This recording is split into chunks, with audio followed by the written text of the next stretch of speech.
Hey everyone, Felipe here. Welcome to another Tower of Saviors card review video. In this video, I'll be taking a look at the new 1% jackpot card, Blazing Mentor Nocturne. For me, this is going to be a great addition to the game and a very long awaited elf leader to the game because right now, in my opinion, we have been lacking a lot of elf leaders and elf teams have been pretty neglected so far. In my videos, when there is a mono elf achievement, I have been using Pandora and King, but Pandora is a Black Vault card and King is a collaboration card.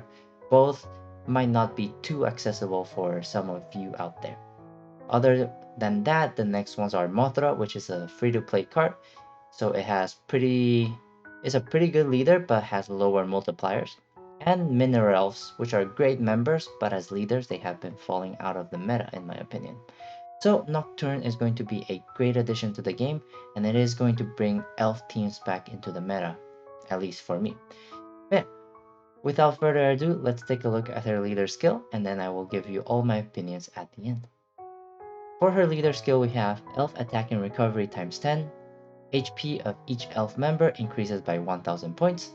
By dissolving fire or heart runes, elf attack increases by 4.5 additionally, and if the number of groups dissolved in the first batch is a multiple of 5, elf damage will be dealt regardless of defense and fixed combo shield. In my opinion, her leader skill just by itself is going to be already pretty strong. Attack times 10 is a great multiplier, and you also get an additional 4.5 multiplier if you dissolve fire or heart runes. So altogether, this is going to be a really big multiplier. Normally, cards only have a times 7 or times 8 more recently, so times 10 is going to be a really good multiplier for elf teams. That being said, her playstyle will depend on your elf inventory because she will only fit a mono elf team. So let's take a look at the team skills because those typically complement the leader skill, and then we'll do a full review of the leader skill. For her team skill, we have a the condition is going to be both leader and ally are Nocturne, and you only have elves in the team, hence the mono elf build that I was talking about earlier. For team skills, we have the team will be equipped with a shield of 60,000 points. Each round, the shield will recover based on 1.5% of the recovery surplus. You also extend your runestone movement time regardlessly by 5 seconds. Fire and heart runes possess the effect of other runes. And recovery basic value of all members will synchronize to the one that's highest in the team. Also, when there is a recovery surplus, you deal a non-attributive damage as much as 10 times the team recovery to all enemies. And if the number of groups of runestones in the first batch is a multiple of 5, basically an extension of her leader skill, each member will launch 5 extra attacks of 1 attribute each, and damage of the team will be dealt regardless of trio elemental shield.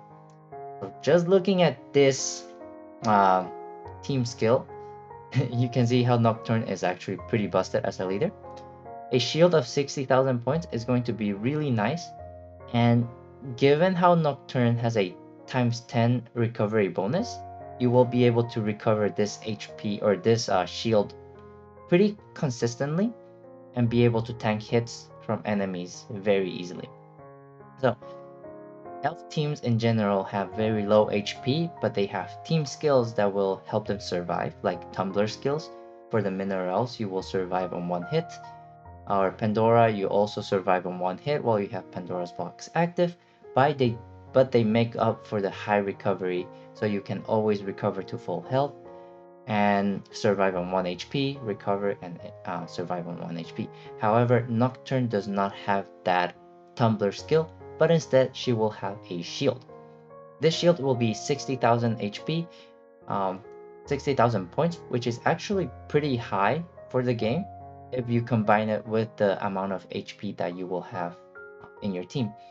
In my opinion, this HP bonus plus 1000 is nice. It's a nice bonus, but it won't make too much of a significance because elf members, like I said before, typically have very low HPs.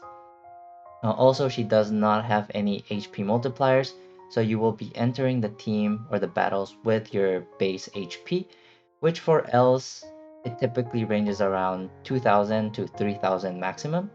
So overall, you will have 3,000 times 6, best case, so 18,000, plus another 6,000, you will have 24,000, which is on the lower side on the current level requirements. However, if you mix the shield with it, you will have an 84,000 HP pool to tank enemy attacks, which is actually really high and really good for the current meta. The fact that you can also recover it to full every single round will be a really good addition, because that means you will be able to regenerate the shield every single round. If you've ever played with the Evangelion collaboration cards, you know that in order to refresh your shield, you usually have to activate an active skill, and that is typically pretty slow, and sometimes the enemy can kill you before you recharge your shield. However, in Nocturne's case, you will be able to recover the shield pretty much immediately because your recovery is so high. Extending Runestone movement time is always nice. Runestone possession effect is also really nice. This will allow you to run rainbow teams, because your attacking runes will be fire and heart runes, and it is very unlikely that you will suffer runestone drought for two different types of runestones at the same time. You might be missing fire or you might be missing heart, but missing both is typically pretty unlucky. It happens, but if it happens to you, it must be really unlucky. But yeah, that means you are able to run rainbow teams without a problem. Uh, the fifth team skill is synchronization of the highest recovery value. This means that it will allow you to activate skills that require your base recovery to be the same, which is pretty common with elf cards uh, to have that requirement. So having this requirement allows you to get other card effects and card buffs from certain elf cards in the game. The sixth team skill will be a Diablo-like skill, basically a bonus damage, which with your with your really high recovery, can be a pretty decent chunk of damage, but it's just a bonus damage in my opinion. And I think her core gameplay will revolve around her original damage, because that times 10 attack multiplier is definitely high enough to kill enemies in one shot. For the seventh team skill, it is just going to be an extension of her fourth team skill. Basically, if you're able to trigger her fourth team skill, you will be able to launch 5 different attacks of one attribute each. Deal damage regardless of defense, deal damage regardless of fixed combo shield, and deal damage regardless of trio shield, which all these will be really good. You will not have to occupy utility cards to break these shields, which means you can bring more boosters, you can bring more utility, you can bring more defensive skills, etc. in your team, because you don't have to worry about using active skills to break these shields. Additionally, nowadays Madhead really likes putting the skill of the enemy needs to receive damage of all 5 elements before taking damage, so having that ability to launch 5 attacks of different attributes will be really beneficial, especially because you don't have to spend an active skill for that. So in my opinion, I think Nocturne is going to be a really busted card, and definitely, I don't say this often, but definitely a must get for a jackpot card if you want to play elf teams. That being said, if you don't have a really big elf pool, she won't be that useful, because she does require you to run a mono elf team. And for more annoying shields, annoying utility stages, etc., you do need to have some utility cards in your inventory already. However, if you get her, you can get those elves later. So definitely recommend for you to pull this card if you have the resources, because she is going to be a pretty decent leader, and given her high attack multiplier, she will probably stick in the meta for a couple updates in my opinion, so definitely worth getting her um, in order to play as a leader. Yeah, now that we took a look at her leader skills, let's take a look at her active skill. Her active skill is a CD6 skill with the following effect. For 2 rounds, active skills of elves in the team will not be locked. The character's attack increases by 4 times. Elf damage will be dealt regardless of defense and puzzle shield. And if the leader is an elf, you pretty much negate burning skill. Um, Wait, no, you pretty much negate damage from fire enemies. Sorry about that. So this includes Bloody Scythe and effects that will reduce 100% of your HP. So this is really good to counter fire enemies. So in my opinion, her active skill is it's good. Don't get me wrong, but it is a mishmash of different active skills, which makes it a really flexible active skill in my opinion. It doesn't really complement her leader skill that much. It does give her a self-attack boost, which pairs up really nicely with her times 10 leader attack bonus. But for her third skill, you already ignore defense with your leader skill, so there's not really need to ignore defense, in my opinion. But ignoring puzzle shield again, it's a really good thing, and this allows you to not need to run other utility cards to counter that puzzle shield. Additionally, you will be able to prevent your active skills from being locked. Do keep in mind that this is a prevention, not a release. So you do need to activate this skill before your enemy locks your skills, otherwise it will not unlock, and you will not be able to use it when the enemy locks your skill. Also, if the leader is an elf, you do ignore damage from fire enemies. This is going to be very situational, but depending on the stage, this could be a lifesaver, especially if there is an ambush with a really high attack. It will pretty much negate that ambush and allow you to survive. So overall, I do think this active skill is really good. CD6 is pretty fast and pretty good for the amount of effects that this skill has. And I do think that this active skill will last for a while because it is really beneficial as a member as well. As a member, you're able to prevent lock skills, you can ignore puzzle shields and defense, and you can also ignore damage from fire enemies, which is going to be really beneficial as well. So in my opinion, I do think Nocturne is going to be a really well designed card, especially for an race that has been falling out of the meta and pretty much going downhill in my opinion. This is a really fresh elf addition to the game and definitely a card that will bring elf teams back into the meta. So overall, I do think she is a really powerful leader and I do recommend for you to get her. However, if you don't have a decent elf card pool, you might consider skipping her because she does rely upon that elf inventory that you have. Additionally, if you don't have that many diamonds, I would also save for the future collab uh, because collaboration cards are generally more powerful than normal. However, I do think Nocturne has Ingrid levels of powerfulness.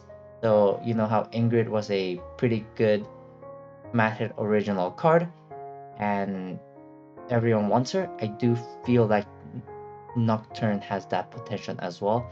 However, Nocturne has less flexibility because she runs mono elves, and elf cards don't have that much.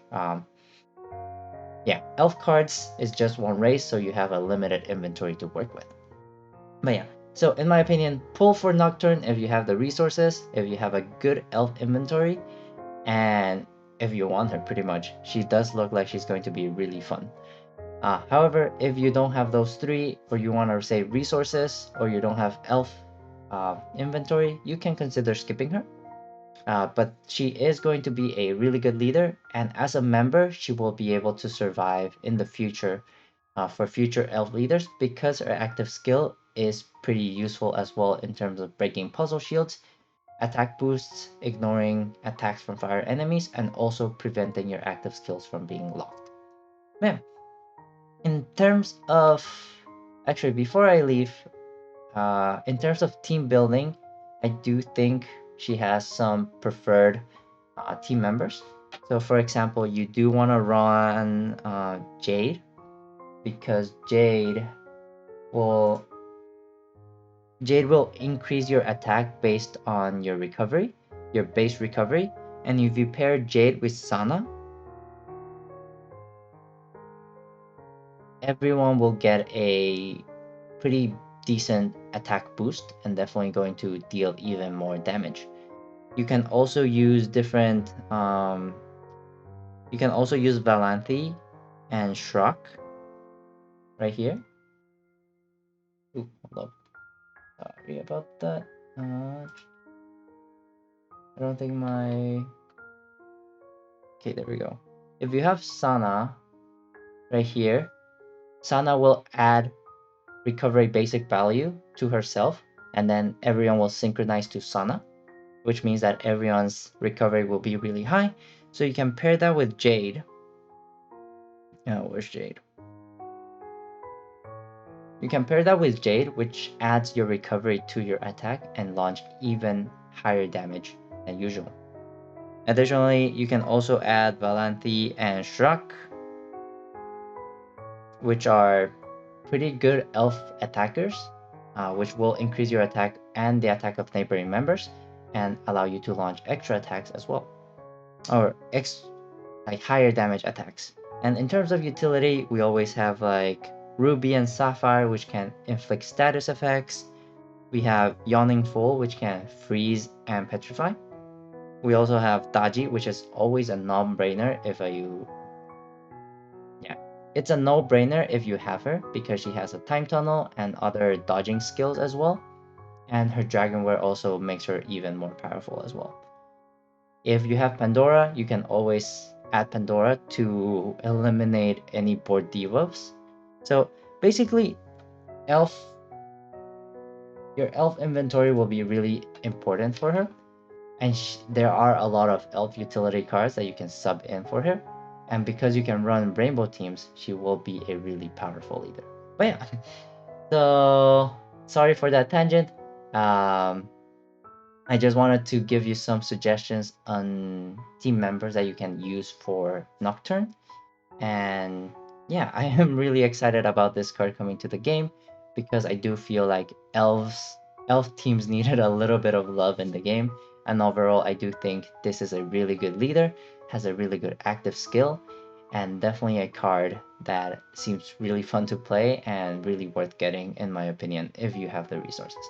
Bam! That's all I had to say about this card. Please let me know in the comments if I said anything wrong or if I missed out on anything. I read every single comment, so don't be afraid to comment and tell me that I'm wrong. But yeah, for now, stay tuned on my YouTube channel for more Tower of Saviors content. But for now, stay safe, stay healthy, and I will see you next time. Bye everyone!